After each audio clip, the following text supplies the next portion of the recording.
A number when divided by 7 and 5 successively leaves remainders 4 and 2 respectively. Find the remainder when the same number is divided by 35.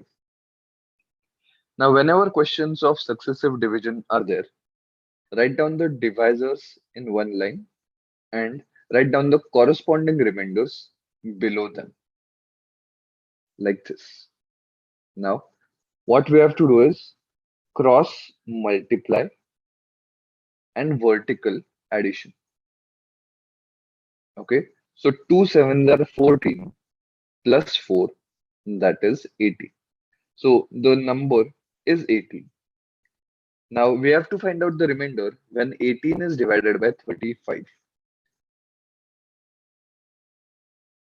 Now 18 is less than 35, so it will become 35 into 0, and therefore the remainder will again be 18 itself. So the answer is 18.